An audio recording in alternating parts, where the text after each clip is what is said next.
Mencari cinta di balik harta.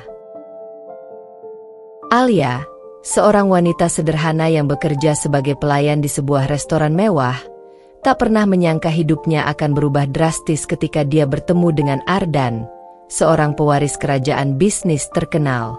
Meskipun Ardan tampak sempurna di mata dunia dengan segala kekayaan dan status sosialnya, hidupnya kosong dan penuh tekanan dari keluarganya yang hanya mementingkan bisnis.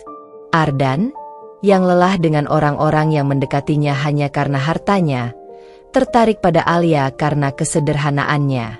Namun, hubungan mereka tidak berjalan mudah. Alia harus menghadapi kecemburuan, intrik, dan perbedaan dunia yang begitu besar di antara mereka. Keluarga Ardan menganggap Alia tidak layak berada di dunia mereka, dan berbagai rintangan pun muncul, termasuk rahasia masa lalu Ardan yang mencuat ke permukaan. Di tengah semua itu, Alia dihadapkan pada pilihan sulit, berjuang mempertahankan cintanya yang tulus kepada Ardan atau melepaskannya demi harga dirinya yang mulai terkikis oleh perbedaan status. Namun, dalam pencariannya akan cinta sejati, Alia sadar bahwa kekayaan bukanlah jaminan kebahagiaan, dan cinta yang tulus tidak pernah diukur dengan harta. Jangan lupa like, komen, dan subscribe untuk mengetahui kelanjutan ceritanya. Alia menatap jam dinding di dapur restoran tempatnya bekerja. Jantungnya berdebar cepat. Shift malam hampir selesai, dan ia sudah tidak sabar untuk pulang ke kos kecilnya di pinggir kota. Sudah hampir 5 tahun dia bekerja di restoran mewah ini, dan setiap harinya terasa seperti sebuah rutinitas yang melelahkan.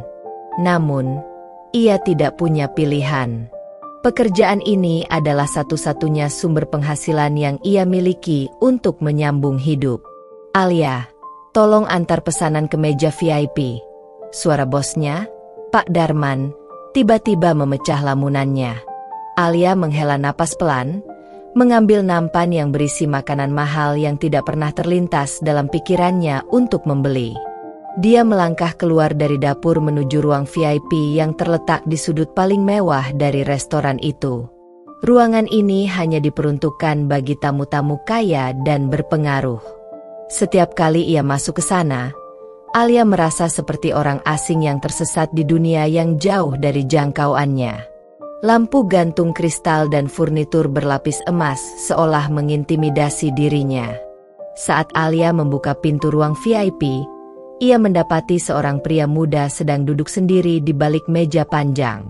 Wajahnya tampak tenang, namun ada sesuatu dalam sorot matanya yang membuat Alia berhenti sejenak. Dia mengenali pria itu dari media sosial dan berita bisnis. Ardan Wijaya, pewaris tunggal kerajaan bisnis Wijaya Corporation. Pria yang memiliki segalanya, kekayaan, kekuasaan, dan status. Alia berusaha untuk tetap tenang saat ia melangkah mendekat. Di dalam hati, ia merasa canggung. Ardan tampak berbeda dari yang ia bayangkan. Tidak ada sikap angkuh atau kesombongan di wajahnya. Justru ada kehampaan dalam tatapannya, seolah-olah dia sedang duduk di tengah istana tanpa perasaan. "Pesanan Anda, Pak," Alia berkata sambil menaruh makanan di atas meja. Ardan menatapnya sebentar, lalu tersenyum tipis. Senyum itu aneh, tetapi menghangatkan. Alia tidak tahu mengapa, tapi senyum itu membuatnya merasa sedikit lebih nyaman, seolah-olah pria di depannya tidak berada jauh di atas, melainkan setara dengannya. Mungkin hanya perasaan. "Terima kasih," jawab Ardan dengan suara yang lembut, membuat Alia semakin heran. Biasanya, tamu-tamu kaya di ruangan ini tidak pernah repot-repot mengucapkan terima kasih. Alia menunduk dan hendak berbalik pergi ketika tiba-tiba suara Ardan menghentikannya. "Kamu sudah lama bekerja di sini?" Alia terkejut. Tamu VIP jarang sekali berbicara dengannya, apalagi pria seperti Ardan. Dia menoleh, sedikit bingung. "Ya, sudah hampir 5 tahun, jawabnya pelan, tidak ingin terdengar terlalu akrab. Ardan mengangguk perlahan, tatapannya kini tertuju pada jendela besar di sebelahnya, memperlihatkan pemandangan kota yang gemerlap di bawah malam. Kamu pasti sudah melihat banyak orang datang dan pergi dari sini. Alia mengangguk, meskipun ia tidak yakin apa yang harus dikatakan. Pertanyaan Ardan terdengar begitu biasa, namun ada sesuatu di balik kata-katanya yang membuatnya merasa seperti sedang diajak berbagi cerita, meskipun mereka hampir tidak saling mengenal. Saya hanya melayani, Pak, kata Alia, mencoba merendah. Bukan itu maksud saya. Ardan tersenyum lagi, kali ini lebih lebar.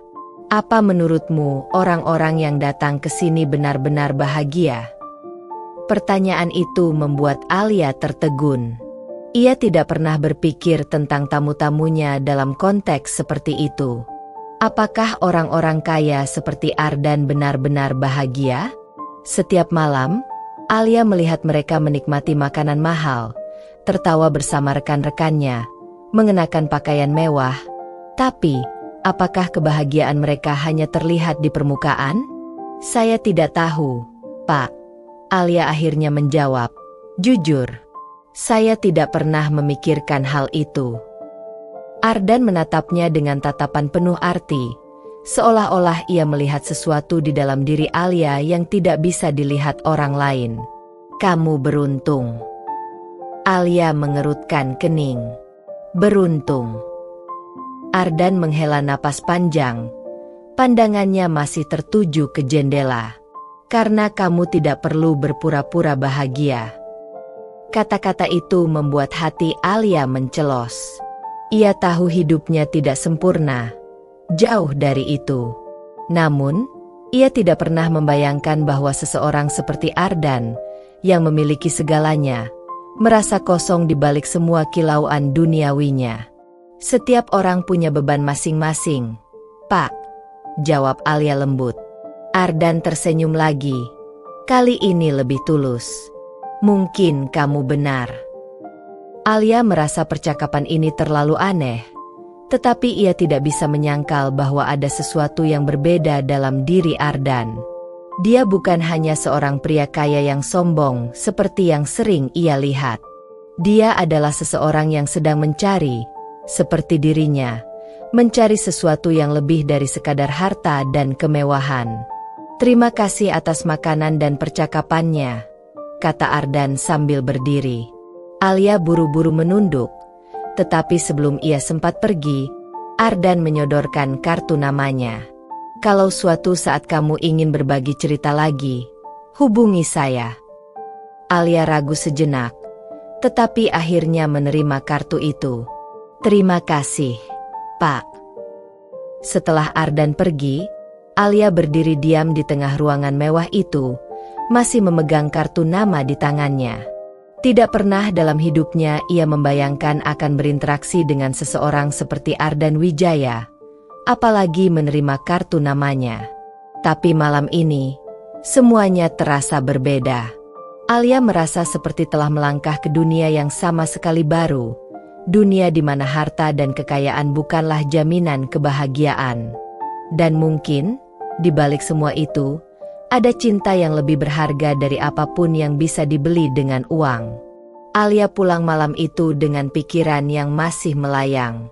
Kartu nama Ardan terasa berat di saku seragamnya, seolah-olah memancarkan energi yang membuatnya gelisah. Setibanya di kos kecilnya yang sederhana, ia duduk di atas kasur tipisnya dan mengeluarkan kartu itu. Nama Ardan Wijaya tercetak tegas di atas kertas putih mengkilap dengan nomor telepon di bawahnya. Alia menatapnya lama, bertanya-tanya mengapa seorang pewaris miliarder seperti Ardan mau memberikannya kartu nama. Mereka berasal dari dunia yang berbeda. Ardan memiliki segalanya, sementara dirinya hanya seorang pelayan restoran yang berjuang untuk bertahan hidup. Namun, ada sesuatu dalam percakapan mereka tadi yang mengusik hati Alia. Ardan tampak kesepian. Di balik senyum ramahnya, dia seperti seseorang yang kehilangan arah. Malam itu, Alia memutuskan untuk menyimpan kartu nama tersebut di dalam laci kecil, berharap mungkin pertemuan ini tidak lebih dari sekadar kebetulan. Namun, takdir tampaknya memiliki rencana lain. Keesokan harinya, restoran kembali ramai seperti biasanya. Alia mencoba fokus bekerja, mengabaikan apa yang terjadi malam sebelumnya. Namun, bayangan Ardan terus menghantui pikirannya. Ia mencoba mengalihkan perhatiannya dengan bekerja lebih giat, melayani pelanggan dengan senyum sopan. Tetapi setiap kali melewati ruangan VIP, hatinya berdetak lebih kencang, seolah mengantisipasi kemunculan Ardan kembali. Saat jam makan siang berakhir dan restoran mulai sepi, Alia mengambil kesempatan untuk beristirahat sebentar di dapur. Namun, sebelum ia sempat duduk, ponselnya bergetar. Dengan cepat, Alia mengeluarkannya dan melihat ada pesan masuk dari nomor yang tidak dikenal. "Selamat siang, Alia. Ini Ardan. Apakah kamu sedang sibuk? Jika tidak, bisakah kita bertemu? Saya di dekat restoran sekarang."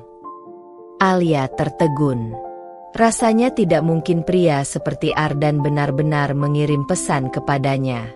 Hatinya berdebar lebih cepat. Apa yang diinginkan Ardan? Apakah dia benar-benar ingin bertemu dengannya lagi? Dengan tangan sedikit gemetar, Alia mengetik balasan singkat. "Selamat siang, Pak Ardan. Saya baru selesai bekerja. Apa ada yang bisa saya bantu?" Tidak butuh waktu lama sebelum balasan datang. "Bisakah kita bertemu sebentar? Saya ingin mengajakmu makan siang." "Tidak usah canggung. Ini hanya makan siang santai." Alia terkejut. Makan siang? Dengan Ardan Wijaya? Rasanya seperti mimpi yang terlalu jauh dari kenyataan. Namun, Alia tahu bahwa menolak mungkin bukan pilihan yang bijak. Ia tidak ingin bersikap tidak sopan. Terlebih lagi ini adalah orang yang berpengaruh. Setelah menarik napas dalam, Alia menjawab setuju. Beberapa menit kemudian, Alia keluar dari restoran dan melihat Ardan sudah menunggunya di mobil hitam mewah yang diparkir di depan. Saat ia mendekat, Ardan keluar dari mobil dan tersenyum ramah. "Terima kasih sudah mau meluangkan waktu, Alia," katanya, membuka pintu untuknya. Alia tersenyum kikuk. "Tidak apa-apa, Pak. Tapi, saya merasa canggung. Saya tidak terbiasa dengan situasi seperti ini." Ardan tertawa pelan. "Kamu bisa panggil saya Ardan saja. Dan tolong, anggap ini bukan hal yang aneh. Saya hanya ingin berbicara lebih banyak denganmu. Itu saja." Mereka pun masuk ke dalam mobil dan menuju sebuah restoran kecil yang tidak jauh dari tempat Alia bekerja. Alia sedikit terkejut melihat pilihan restoran Ardan. Restoran ini bukanlah tempat mewah seperti yang biasanya dikunjungi oleh orang-orang kaya. Ini adalah tempat yang sederhana, bahkan lebih sederhana dari restoran tempat Alia bekerja. "Kamu pasti bertanya-tanya kenapa aku memilih tempat ini," kata Ardan ketika mereka sudah duduk di dalam. "Terkadang, aku hanya ingin merasakan kehidupan normal. Kehidupan di mana aku bisa duduk dan makan tanpa sorotan kamera atau tekanan dari orang-orang di sekitarku." Alia terdiam, mencoba mencerna kata-kata Ardan. Dia tidak pernah menyangka bahwa seorang miliarder bisa merasa ingin hidup normal. Hidup yang ia anggap berat dan penuh perjuangan ternyata adalah hal yang diinginkan oleh Ardan. "Ardan, saya tidak tahu kenapa Anda ingin berbicara dengan saya. Saya hanya pelayan restoran biasa," kata Alia perlahan, mencoba mengerti situasi ini. Ardan menatapnya dengan serius. "Itulah kenapa aku ingin bicara denganmu, Alia. Kamu tidak memperlakukanku seperti orang lain memperlakukanku. Kamu tidak melihatku sebagai pewaris atau orang kaya. Kamu memperlakukan aku seperti manusia biasa, dan itu sangat jarang aku temui." Alia terkejut mendengar pengakuan Ardan. Di luar dugaannya, Ardan menganggap kejujurannya sebagai sesuatu yang berharga. Hatinya tersentuh oleh kenyataan bahwa di balik semua kekayaan dan kemewahan, Ardan adalah seseorang yang juga mendambakan hal-hal sederhana, kejujuran, ketulusan, dan hubungan yang murni. "Mungkin aku terdengar aneh," lanjut Ardan, tersenyum simpul. "Tapi aku lelah hidup di dunia yang semuanya tentang uang dan status. Aku ingin tahu bagaimana rasanya hidup dengan seseorang yang tidak memandangku karena itu." Alia menatap Ardan dalam diam. Di balik semua percakapan itu, dia merasa simpati yang mendalam terhadap pria ini. Seperti yang dikatakan Ardan sebelumnya, mungkin Alia beruntung. Meskipun hidupnya penuh perjuangan, setidaknya dia tahu bahwa orang-orang di sekitarnya tulus. Percakapan mereka berlangsung lama di restoran sederhana itu, dan semakin lama, Alia merasa lebih nyaman dengan kehadiran Ardan. Mereka berbicara tentang banyak hal, dari kehidupan sederhana Alia hingga tekanan yang dirasakan Ardan sebagai pewaris bisnis besar. Hari itu, Alia menyadari satu hal, mungkin di balik segala perbedaan yang mereka miliki, ada kesamaan yang menghubungkan mereka, pencarian akan kebahagiaan yang sejati. Dan di sanalah, di restoran sederhana itu, Alia dan Ardan mulai menjalin sebuah hubungan yang tak terduga. Hubungan yang tidak dibangun di atas kekayaan atau status, tetapi di atas sesuatu yang lebih dalam dan lebih tulus, pencarian akan cinta yang sebenarnya. Waktu berjalan cepat setelah pertemuan pertama mereka. Alia dan Ardan mulai sering bertemu di sela-sela kesibukan Alia di restoran. Ardan, meskipun sangat sibuk dengan urusan bisnis keluarganya, selalu menyempatkan diri untuk bertemu Alia. Ia tampak begitu berbeda dari apa yang Alia bayangkan sebelumnya tentang seorang pria kaya raya. Ardan justru penuh perhatian dan selalu mendengarkan setiap cerita Alia dengan sabar. Hari demi hari, perasaan yang aneh mulai tumbuh di hati Alia. Ia tidak bisa mengelak dari kenyataan bahwa Ardan semakin membuatnya nyaman. Setiap kali Ardan tersenyum padanya, setiap kali mereka berbicara tentang hal-hal sepele, Alia merasakan sesuatu yang hangat di dalam hatinya. Namun, ia tetap berusaha menahannya. Bagaimana mungkin seseorang sepertinya bisa jatuh cinta pada pria seperti Ardan? Ardan juga merasakan hal yang sama. Semakin sering mereka bertemu, semakin ia merasa bahwa Alia bukanlah orang biasa. Ada ketulusan dan kejujuran yang Alia pancarkan, sesuatu yang sudah lama hilang dari hidup Ardan yang penuh dengan kepalsuan dan intrik. Suatu malam, setelah mereka makan malam bersama di sebuah warung kecil di pinggir jalan, Ardan mengantar Alia pulang ke kos-kosannya. Saat mereka berhenti di depan kos sederhana Alia, keduanya terdiam, seolah merasakan bahwa ada sesuatu yang tak terucapkan di antara mereka. "Terima kasih, Ardan. Kamu selalu baik padaku," kata Alia perlahan, menundukkan kepalanya untuk menyembunyikan kegugupannya. Ardan tersenyum lembut, memandang Alia dengan tatapan hangat. "Alia, aku yang harusnya berterima kasih. Kamu membuatku melihat dunia dengan cara yang berbeda. Kamu memberikan warna baru dalam hidupku." Alia tertegun. Hatinya berdebar kencang.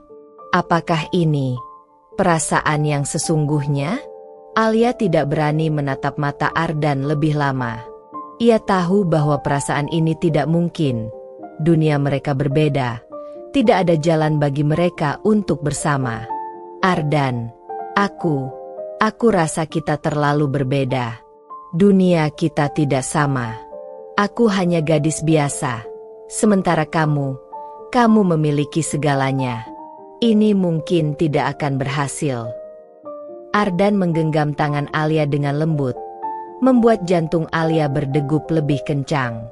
"Tidak, Alia. Itu yang membuatmu spesial. Aku tidak peduli dengan semua perbedaan itu. Yang aku pedulikan adalah kamu, Alia." Aku hanya ingin kamu percaya padaku. Alia menatap Ardan dalam-dalam. Di balik segala keraguannya, ada sesuatu dalam diri Ardan yang meyakinkannya untuk percaya. Namun, sebelum ia sempat menjawab, ponselnya berdering. Nama, Pak Teguh, pemilik restoran tempatnya bekerja, muncul di layar. Sebentar, aku angkat dulu, kata Alia, melepaskan genggaman tangan Ardan. Setelah berbicara sebentar di telepon, wajah Alia berubah pucat. Pak Teguh bilang restoran butuh pegawai tambahan untuk shift malam. Aku harus segera kembali, ucap Alia, tampak panik. Ardan mengerutkan kening. Tapi ini sudah larut malam. Alia, kamu pasti capek.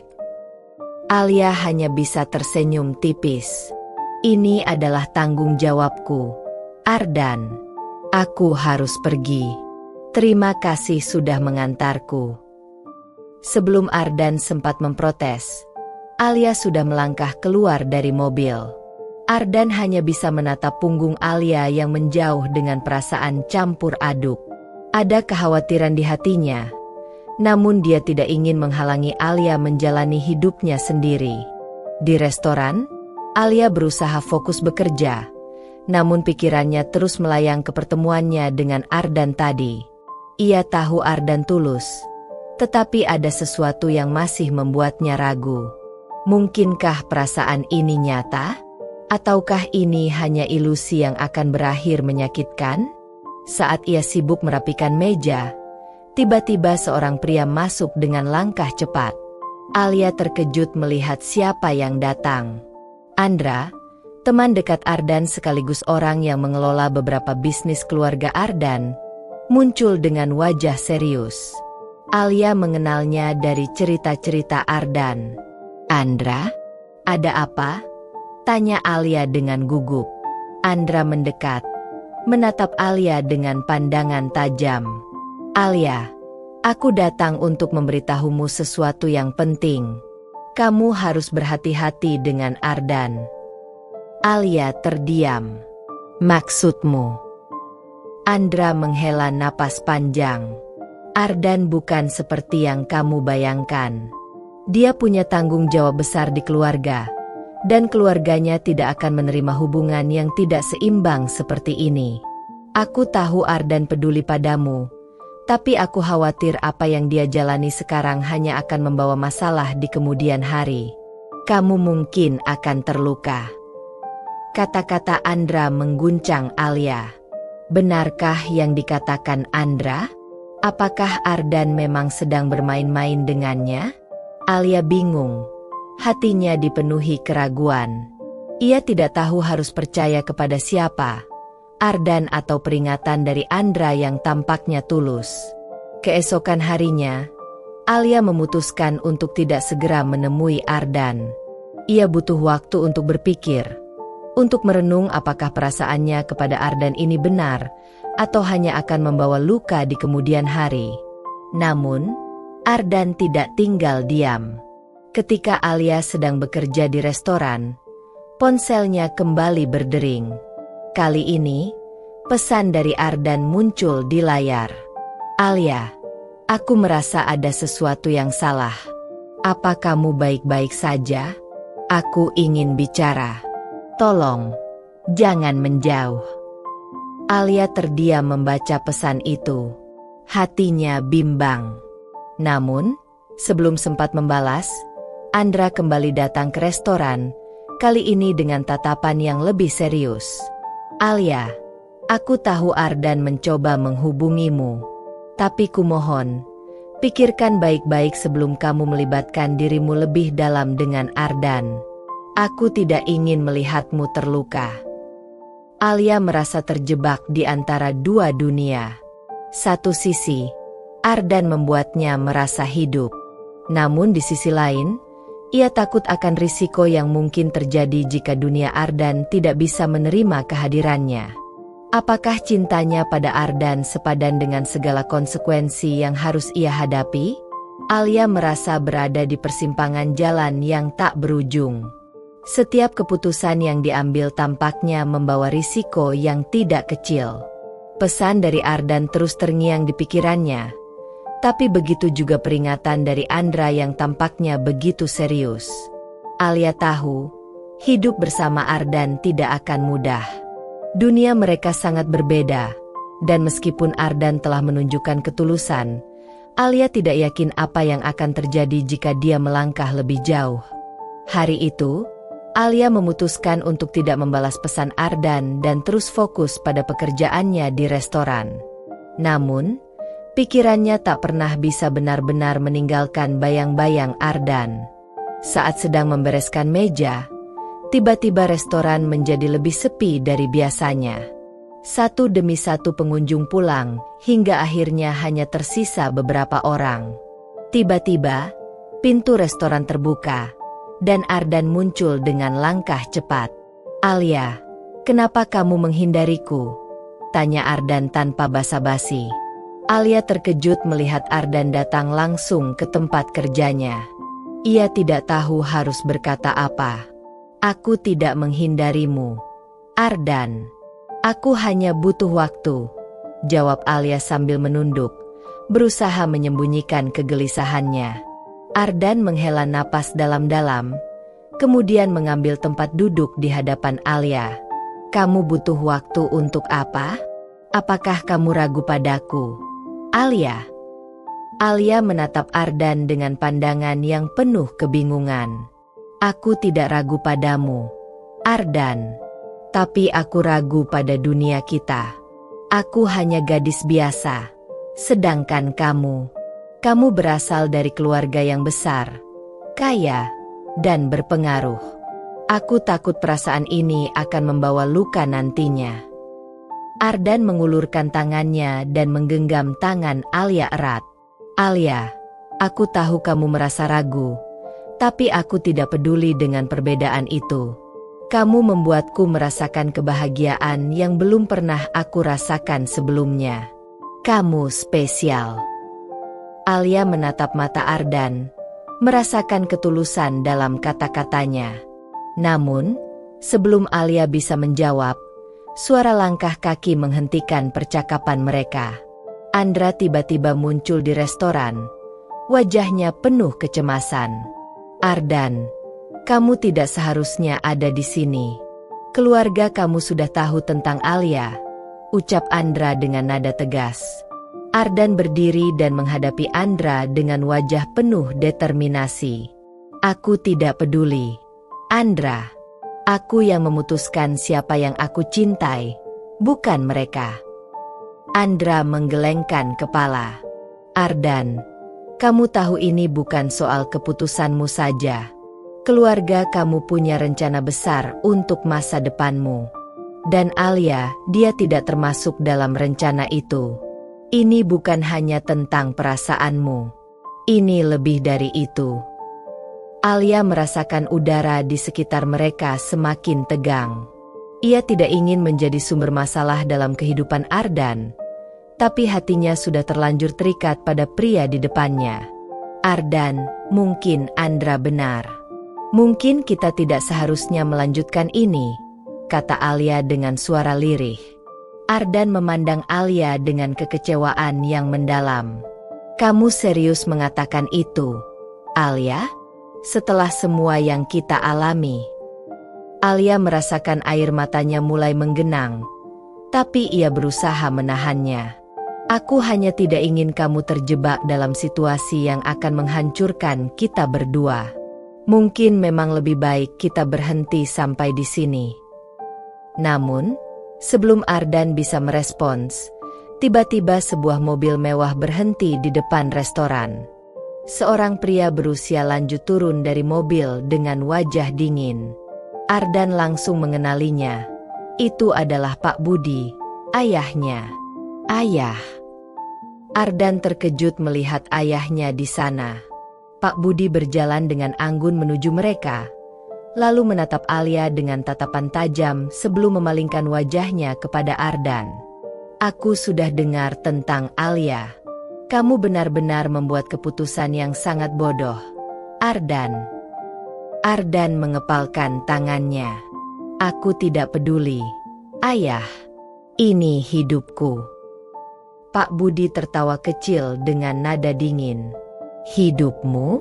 Kamu lupa siapa yang membesarkanmu dan membuatmu seperti sekarang ini? Kamu punya tanggung jawab besar pada keluarga ini, dan seorang gadis seperti dia tidak akan bisa memahami dunia kita. Alia merasa terpojok mendengar kata-kata Pak Budi. Ia merasa kecil di hadapan kekuasaan keluarga Ardan. Namun, di dalam hatinya, ia tahu bahwa perasaan Ardan terhadapnya adalah tulus. Tapi seberapa kuat perasaan itu bisa bertahan di hadapan tekanan keluarga yang begitu besar?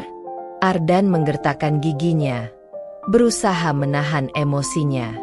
Aku tidak akan menyerah pada Alia. Ayah, tidak peduli apa yang kau katakan.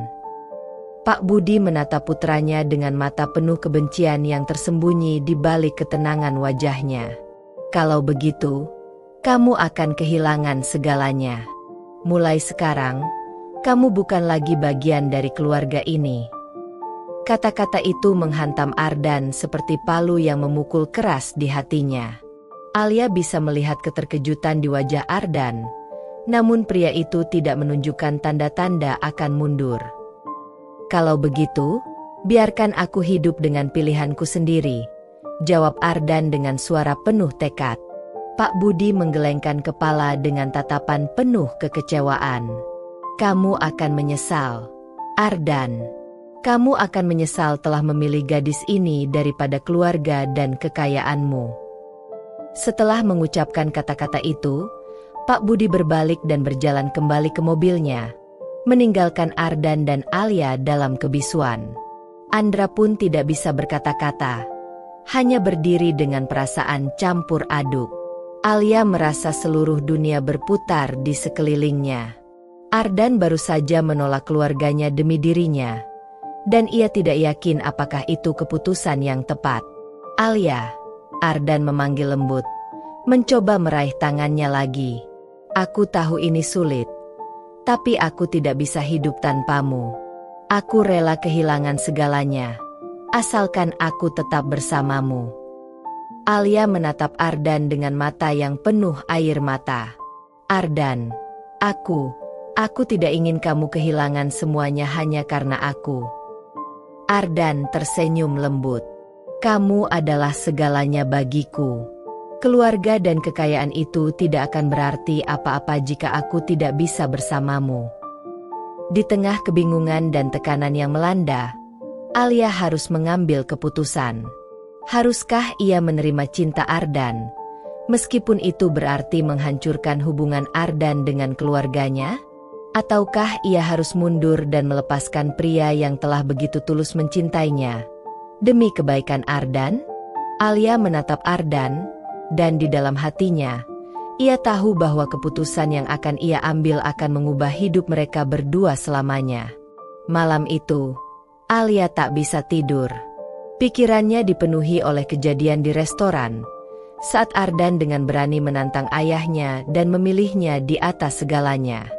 Meski hatinya terasa hangat dengan cinta yang Ardan tunjukkan, Alia tidak bisa mengabaikan kenyataan.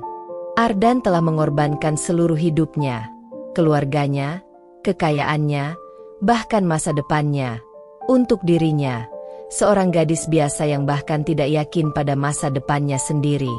Di satu sisi, Alia sangat mencintai Ardan. Namun, di sisi lain, ia merasa takut menjadi penyebab hancurnya hubungan Ardan dengan keluarganya. Bagaimana jika, suatu hari nanti, Ardan menyesali keputusannya?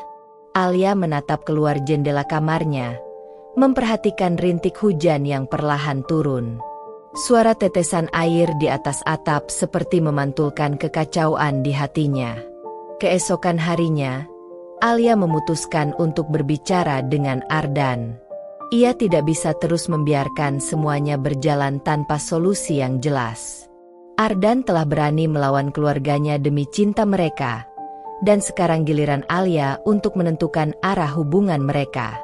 Alia mengajak Ardan bertemu di taman yang biasanya mereka datangi. Taman itu adalah tempat pertama mereka bertemu, tempat di mana Ardan pertama kali mengungkapkan perasaannya. Ketika Alia tiba, Ardan sudah menunggunya di bangku taman. Wajahnya dipenuhi keraguan tapi juga tekad. Dia tersenyum saat melihat Alia datang. "Alia," panggilnya dengan lembut. Alia duduk di sebelahnya, menatap lurus ke depan. Hening sejenak. Angin yang bertiup lembut membawa aroma segar hujan semalam. "Aku tidak tahu harus mulai dari mana," kata Alia akhirnya. "Ardan, aku mencintaimu, Sang. Tapi aku juga tidak bisa mengabaikan apa yang kamu korbankan untukku.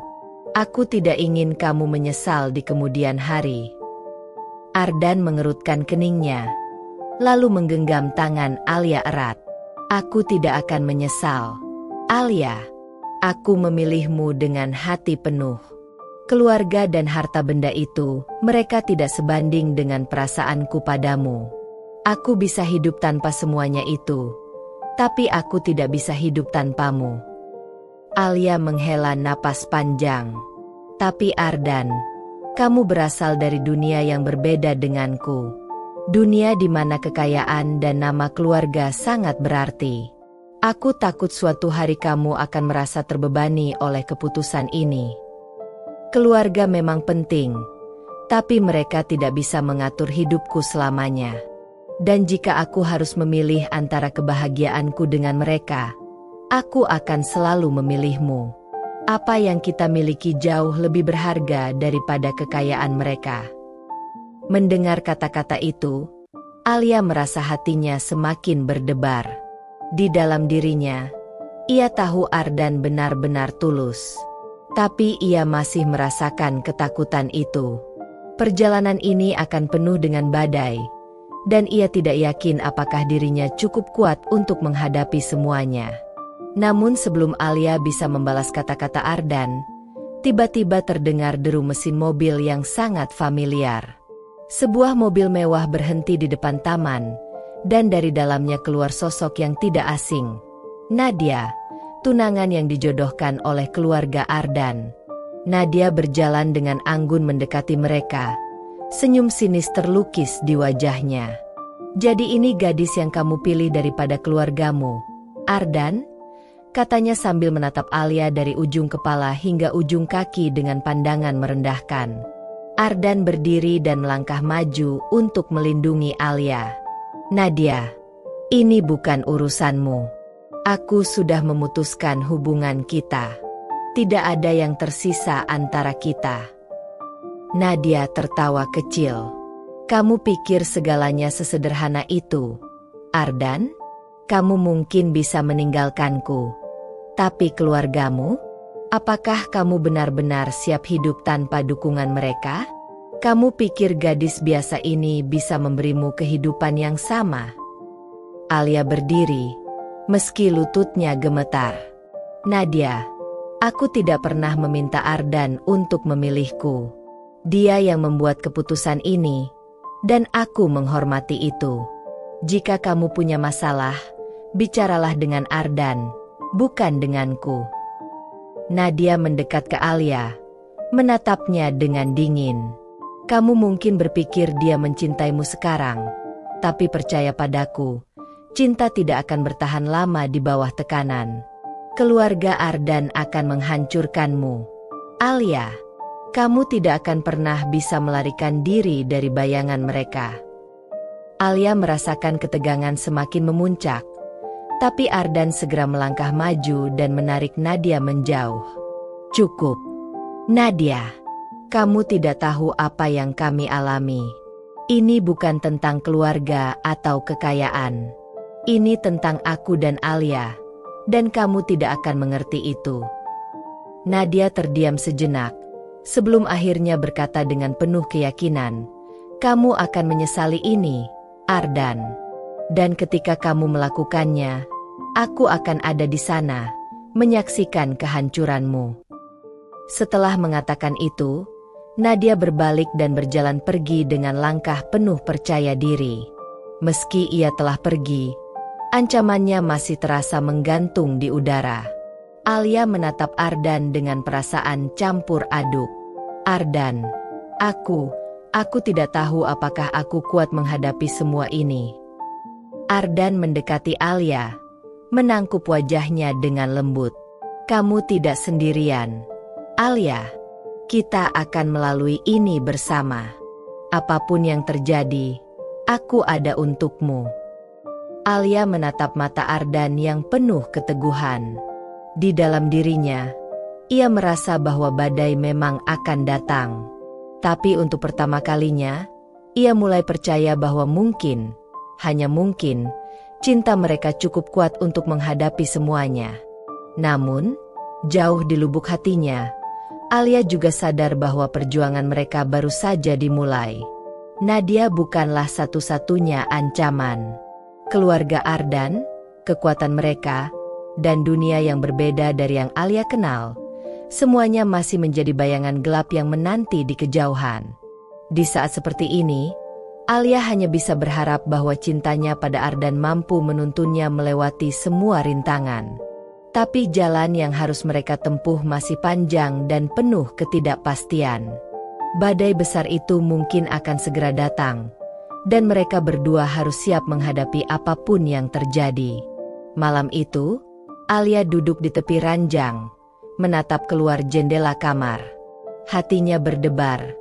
Bayangan kejadian di taman masih membekas. Pertemuan dengan Nadia menambah lapisan ketakutan di dalam dirinya, sesuatu yang tak pernah ia duga sebelumnya.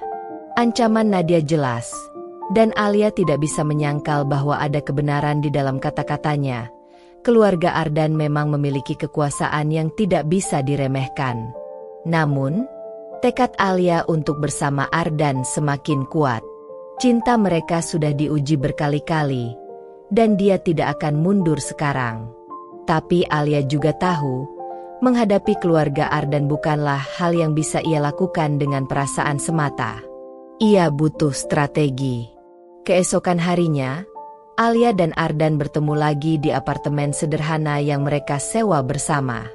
Ardan tampak lelah, mungkin karena pikiran tentang keluarganya yang semakin berat. Meski Ardan mencoba bersikap biasa saja, Alia bisa merasakan ada ketegangan yang tidak terlihat.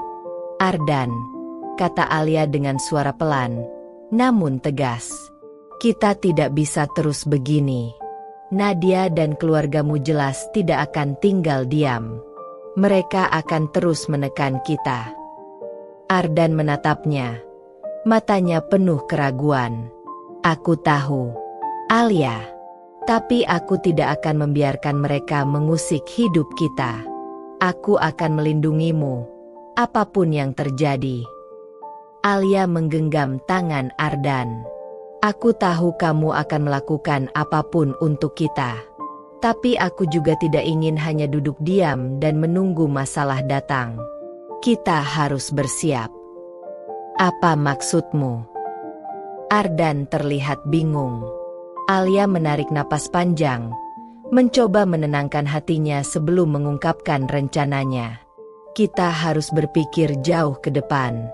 Keluargamu punya kekuasaan besar, dan mereka tidak akan berhenti sampai mereka mendapatkan apa yang mereka inginkan. Aku tidak ingin kamu kehilangan segalanya karena aku. Kita harus mulai membangun sesuatu yang baru, sesuatu yang membuat kita tidak bergantung pada mereka. Ardan terdiam, mencerna kata-kata Alia. Kamu ingin memulai dari nol? Alia mengangguk. Iya, Ardan. Aku ingin kita punya hidup yang tidak bisa diintervensi oleh siapapun, bahkan keluargamu. Kita harus mandiri. Ardan tersenyum samar. Matanya mulai menyala dengan semangat. Kamu benar. Kita bisa lakukan itu. Aku bisa memulai bisnis kecil, sesuatu yang jauh dari bayangan keluargaku. Kita bisa membangun semuanya bersama. Alia merasa sedikit lega. Ini mungkin tidak akan mudah, tapi setidaknya mereka punya tujuan yang jelas. Namun, masalah utama mereka tidak hanya soal memulai hidup baru. Ada ancaman yang lebih mendesak. Nadia. Ada hal lain yang harus kita bicarakan, kata Alia hati-hati. Nadia, aku tahu dia tidak akan berhenti hanya dengan ancaman kata-kata. Aku merasa dia merencanakan sesuatu. Ardan terlihat tegang mendengar nama itu. Aku tidak peduli dengan Nadia. Dia tidak akan bisa menyentuh kita. Tapi kita tidak bisa menyepelekan dia, jawab Alia. Nadia punya hubungan yang kuat dengan keluargamu. Dan dia juga cerdas. Aku yakin dia akan melakukan apa saja untuk menghancurkan kita. Ardan meremas tangannya dengan gelisah. Apa yang bisa kita lakukan? Kita tidak bisa terus-terusan bersembunyi. Alia terdiam sejenak. Berpikir, aku punya ide. Jika Nadia memang merencanakan sesuatu, kita harus menghadapinya dengan cerdas. Kita harus tahu apa yang dia lakukan sebelum dia sempat melaksanakan rencananya. Kita harus mendahului langkahnya. Ardan menatap Alia dengan kebingungan. Kamu ingin menyelidiki Nadia? Alia mengangguk pelan. Iya. Jika kita tahu apa yang dia rencanakan, kita bisa bersiap. Mungkin kita bisa meminta bantuan seseorang yang bisa kita percaya untuk mencari tahu apa yang Nadia lakukan di balik layar. Ardan terdiam sejenak. Lalu tiba-tiba teringat pada satu nama. Aku punya teman yang bisa membantu kita. Namanya Rama. Dia bekerja sebagai detektif swasta. Dan aku percaya padanya. Jika ada yang bisa mencari tahu tentang Nadia tanpa diketahui, itu dia. Alia tersenyum. Itu ide bagus. Ardan, kita butuh semua informasi yang bisa kita dapatkan. Malam itu, Ardan menghubungi Rama. Beberapa hari kemudian, Rama datang ke apartemen mereka. Seorang pria berpenampilan rapi dan penuh percaya diri. Rama memperkenalkan diri dengan senyuman ramah, namun tegas. Jadi, kalian ingin aku menyelidiki Nadia? Tanya Rama setelah Ardan menjelaskan situasinya. Ya, jawab Ardan. Kami merasa dia merencanakan sesuatu untuk menghancurkan hubungan kami. Dia punya pengaruh kuat, jadi kami tidak bisa menyepelekan ancamannya. Rama mengangguk. Mengerti situasinya. Aku bisa bantu kalian. Aku akan menyelidikinya secara diam-diam.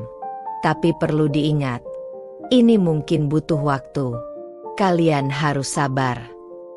Alia tersenyum lega. Setidaknya mereka sekarang punya rencana. Meski ketidakpastian masih melingkupi hubungan mereka, Alia merasa ada sedikit harapan. Mereka tidak lagi hanya menunggu badai datang.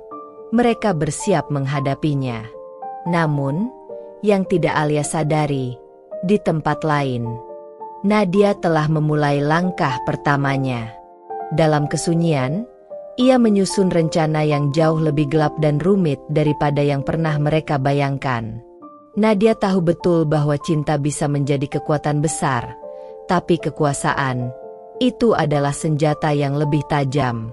Pertarungan di antara mereka baru saja dimulai, dan Nadia bertekad untuk tidak kalah, tidak peduli berapapun harga yang harus ia bayar. Babak baru dalam hidup Alia dan Ardan kini terbuka. Badai yang lebih besar sedang menuju mereka. Dan kekuatan cinta mereka akan diuji dengan cara yang tak terduga. Nadia berdiri di depan cermin besar di kamar apartemennya yang mewah. Senyumnya terlihat samar, tapi matanya penuh perhitungan. Langkah pertamanya sudah diatur dengan baik, dan dia tahu bahwa waktunya untuk bertindak telah tiba. Di tangannya, ada sebuah ponsel dengan layar yang menampilkan pesan dari salah satu pengacara keluarga Ardan. Pesan itu berbunyi singkat. Semua dokumen sudah siap. Keluargamu mendukung penuh. Nadia tertawa kecil. Keluarga Ardan mungkin berpikir mereka hanya melindungi nama baik keluarga. Tetapi bagi Nadia, ini lebih dari sekadar masalah reputasi. Ini adalah masalah harga diri. Dia tidak akan membiarkan Alia merebut Ardan tanpa perlawanan. Ardan adalah miliknya, dan hanya miliknya. Sementara itu, Alia duduk di ruang tamu apartemennya, menunggu kabar dari Rama, detektif yang disewa Ardan untuk menyelidiki gerak-gerik Nadia. Alia merasa was-was. Meski mereka kini sudah bergerak lebih strategis, bayangan ancaman dari Nadia tetap menghantui. Tidak lama kemudian, telepon Alia berdering. Itu Rama. "Alia, aku punya informasi awal," kata Rama tanpa basa-basi begitu Alia mengangkat telepon. Nadia tidak main-main. Dia sudah menyiapkan beberapa langkah hukum dengan dukungan keluarganya. Mereka sedang merancang gugatan yang akan menyerang Ardan, terutama dari segi finansial. Nadia tahu kalau menyerang uangnya berarti menyerang pondasi hidup kalian. Alia terdiam, matanya membelalak mendengar informasi itu. Dia menggigit bibirnya, berusaha menahan rasa panik yang mulai menjalari pikirannya.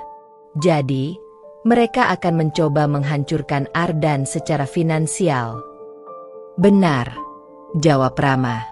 "Dan ini bukan ancaman kosong.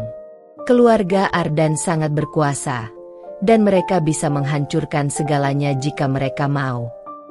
Alia menutup telepon dengan hati yang lebih berat dari sebelumnya. Langkah Nadia jelas, dan kali ini, mereka menghadapi sesuatu yang jauh lebih berbahaya. Bukan hanya soal perasaan, tapi soal kelangsungan hidup mereka. "Apa yang harus kita lakukan?" gumam Alia, lebih kepada dirinya sendiri. Pikirannya melayang, memikirkan segala kemungkinan. Tak lama kemudian, Ardan pulang ke apartemen. Wajahnya terlihat lelah namun senyumnya tetap muncul begitu ia melihat Alia. "Apa kabar?" tanya Ardan sambil mendekat dan mencium keningnya. Alia menatap Ardan sejenak, berusaha menahan kegelisahan di hatinya. "Rama baru saja menelepon," katanya. "Nadia sedang menyiapkan langkah besar untuk menyerang kita. Bukan hanya soal hubungan kita, tapi dia juga akan menyerang keuanganmu." Mata Ardan menyipit, cemas mulai tergambar jelas di wajahnya. "Apa maksudmu?" Alia menjelaskan semua yang Rama sampaikan, tentang rencana keluarga Nadia yang akan menggunakan kekuatan hukum dan finansial untuk menghancurkan mereka.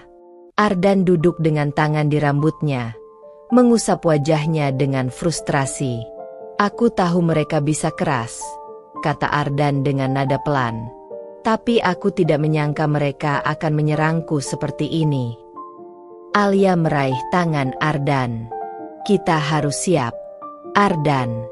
Kita tidak bisa terus menunggu dan berharap semuanya akan baik-baik saja. Kita harus mempersiapkan segala kemungkinan."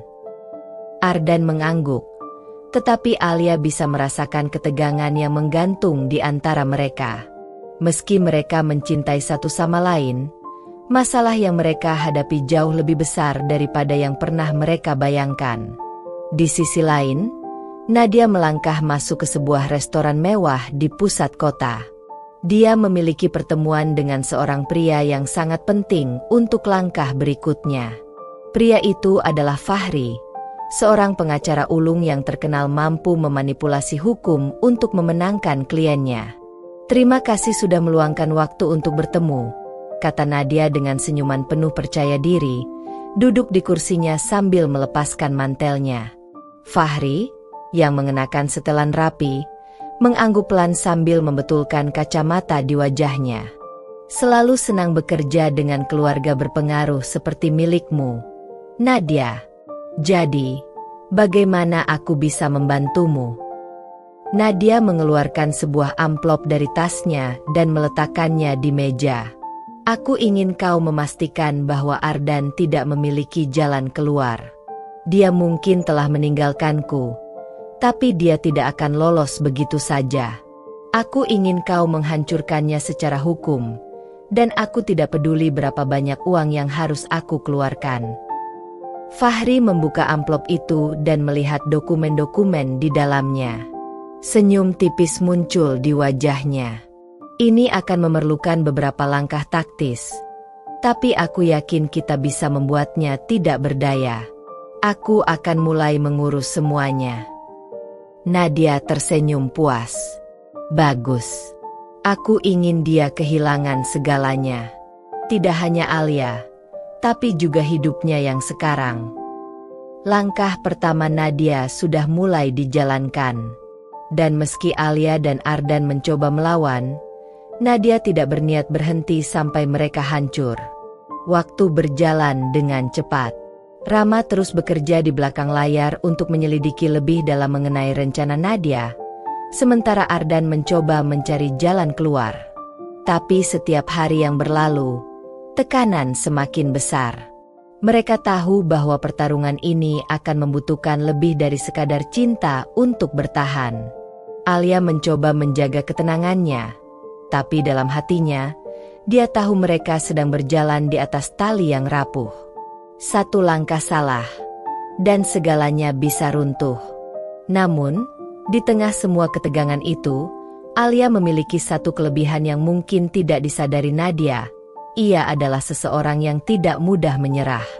Jika Nadia bermain dengan kekuatan dan uang, Alia siap bertarung dengan kecerdikan dan keberanian.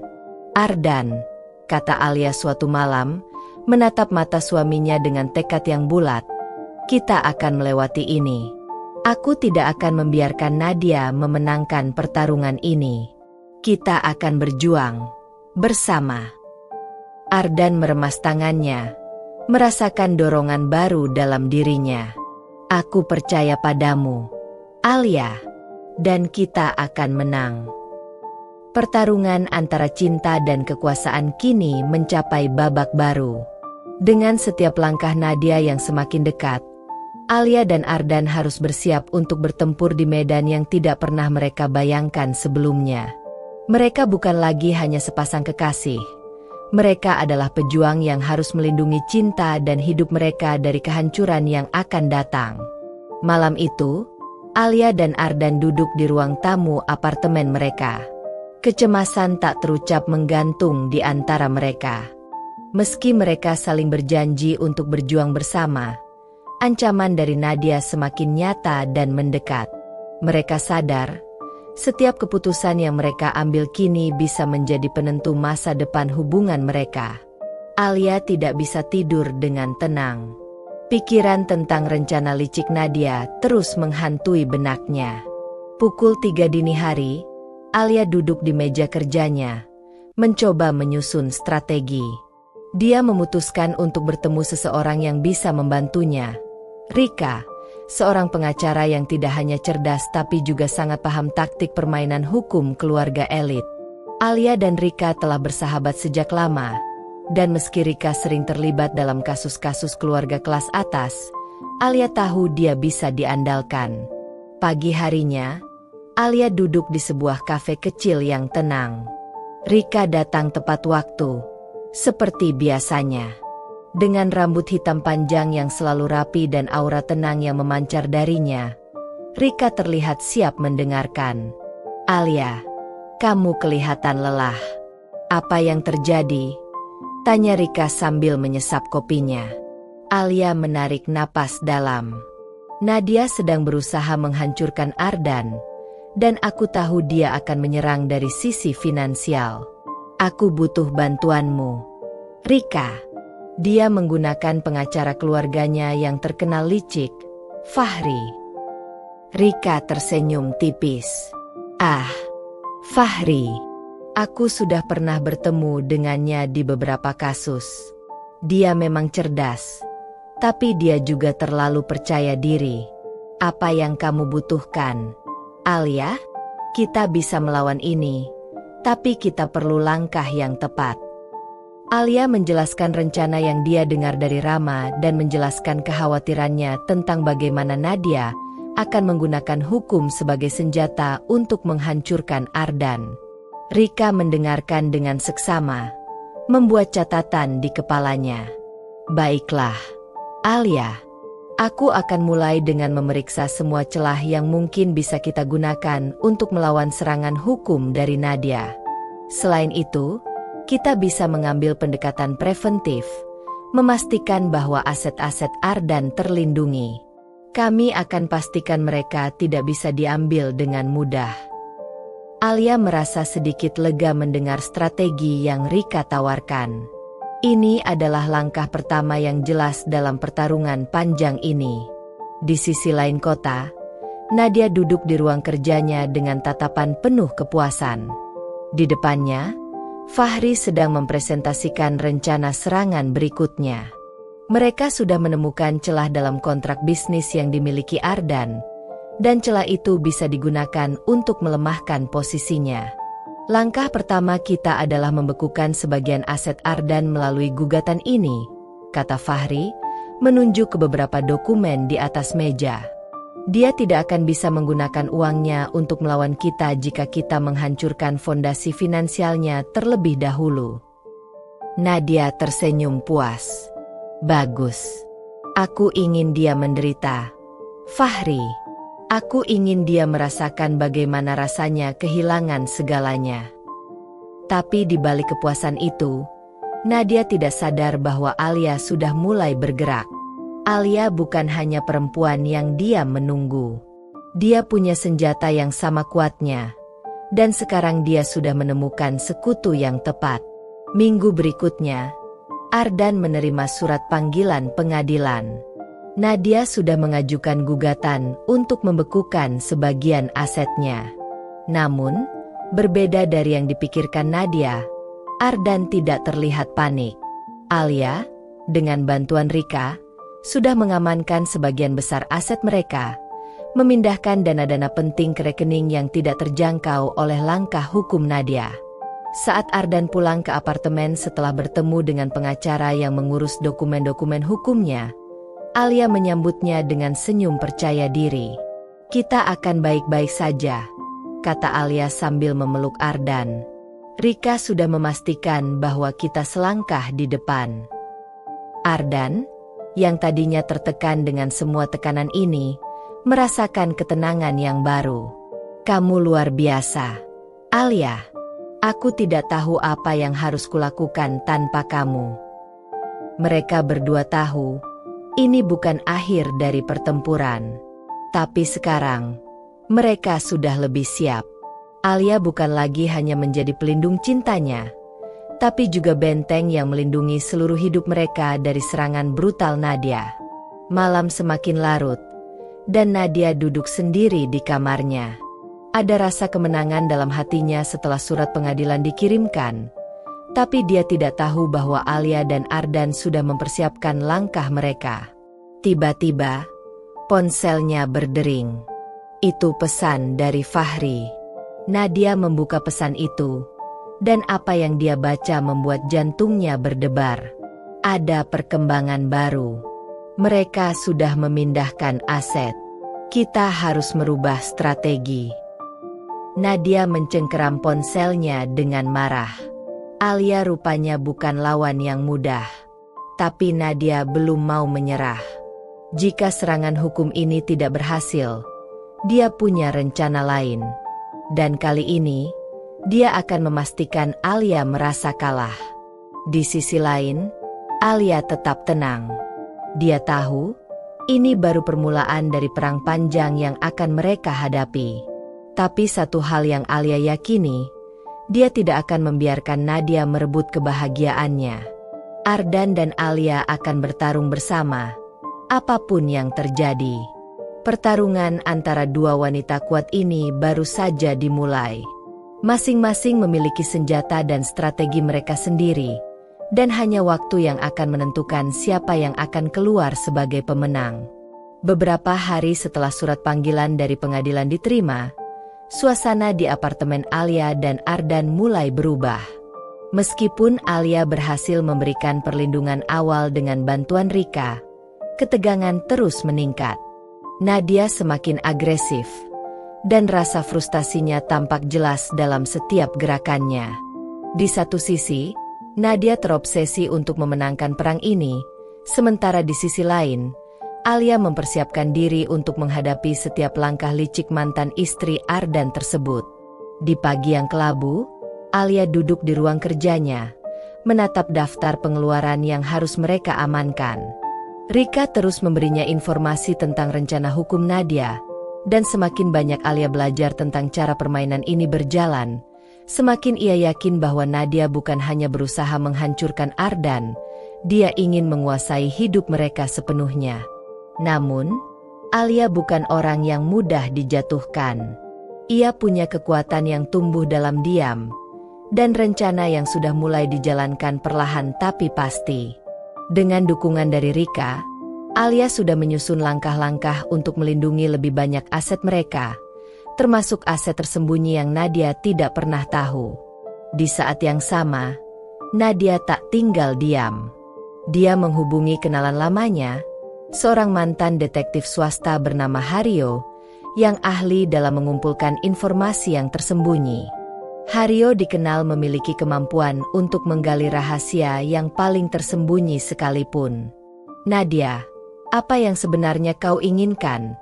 tanya Hario saat mereka bertemu di kafe yang remang-remang di pinggiran kota. "Aku ingin tahu semua tentang Alia dan Ardan. Semua rahasia mereka. Terutama apa yang mereka sembunyikan dari mata hukum. Aku yakin mereka punya sesuatu yang bisa kupermainkan," jawab Nadia sambil menyeruput kopi hitamnya dengan mata penuh kebencian. Hario mengangguk pelan, tanpa mengajukan banyak pertanyaan. Dia paham, kliennya kali ini bukan sekadar perempuan biasa yang kecewa dalam pernikahan. Nadia penuh dendam, dan dendam itu tampak jelas dalam sorot matanya. Sementara itu, Ardan merasa terjebak dalam perang yang tidak pernah ia bayangkan sebelumnya. Setiap kali dia pulang dari kantornya, dia melihat Alia bekerja keras, berusaha menjaga keseimbangan dalam hidup mereka. Dan setiap kali dia melihat Alia, rasa bersalahnya semakin dalam. "Maafkan aku, Alia," gumam Ardan suatu malam ketika mereka duduk bersama di balkon, menikmati angin malam yang sejuk. Alia menoleh dan tersenyum lemah. "Aku tidak menyalahkanmu, Ardan. Tapi kita harus bersiap. Nadia tidak akan berhenti sampai dia mendapatkan apa yang diinginkannya." "Aku tidak tahu bagaimana bisa sampai seperti ini," kata Ardan, suaranya serak. "Aku hanya ingin semua ini berakhir." "Kita harus kuat," jawab Alia tegas. "Ini bukan hanya tentang harta atau aset. Ini tentang masa depan kita. Jika kita lengah, dia akan menghancurkan segalanya." Malam itu, mereka tidur dengan hati yang berat. Tapi Alia tahu, dia harus tetap fokus. Dia tidak bisa membiarkan rasa khawatir atau ketakutan mengambil alih dirinya. Dalam pikirannya, perang ini sudah dimulai, dan dia tidak akan kalah begitu saja. Beberapa minggu berlalu, dan Hario bekerja dengan cepat. Dengan kemampuan investigasinya yang luar biasa, dia berhasil menemukan beberapa informasi tentang Alia dan Ardan yang sebelumnya tersembunyi dari mata publik. Salah satunya adalah properti yang selama ini disimpan dengan sangat hati-hati di luar negeri. Meski tidak ada bukti langsung yang bisa digunakan dalam pengadilan, informasi ini sudah cukup untuk membuat Nadia tersenyum puas. "Nah, sekarang kita punya celah," kata Nadia saat Hario memberikan laporan lengkapnya. "Properti itu adalah kunci. Kita akan membuat mereka runtuh perlahan." Namun, Alia juga tidak tinggal diam. Ia merasakan tekanan yang semakin meningkat, dan ia tahu Nadia tidak akan berhenti hanya pada serangan hukum. Suatu malam, saat Alia menelusuri kembali dokumen-dokumen yang Rika berikan, sebuah ide muncul di benaknya. Jika Nadia ingin bermain kotor, Alia juga harus siap mengambil langkah yang lebih berani. Dia memutuskan untuk berbuat sesuatu yang belum pernah ia bayangkan sebelumnya. Alia mulai menghubungi orang-orang berpengaruh di sekitar bisnis Ardan, berusaha untuk membangun aliansi yang bisa melindungi mereka dari serangan berikutnya.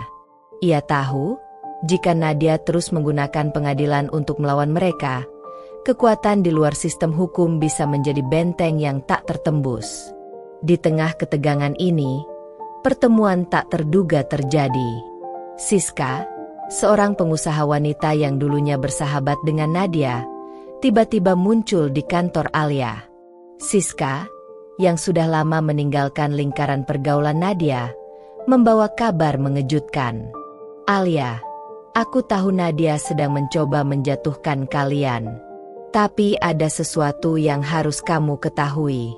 Dia tidak bekerja sendirian. Dia punya sekutu di dalam perusahaan Ardan. Alia terkejut mendengar hal itu. Siapa sekutunya? Aku tidak tahu pasti siapa, tapi dia menggunakan seseorang untuk mengalihkan perhatian Ardan, membuatnya terlihat lemah di depan para pemegang saham. Nadia ingin lebih dari sekadar harta. Dia ingin merusak nama baik Ardan. Dengan informasi ini, Alia mulai merumuskan strategi baru.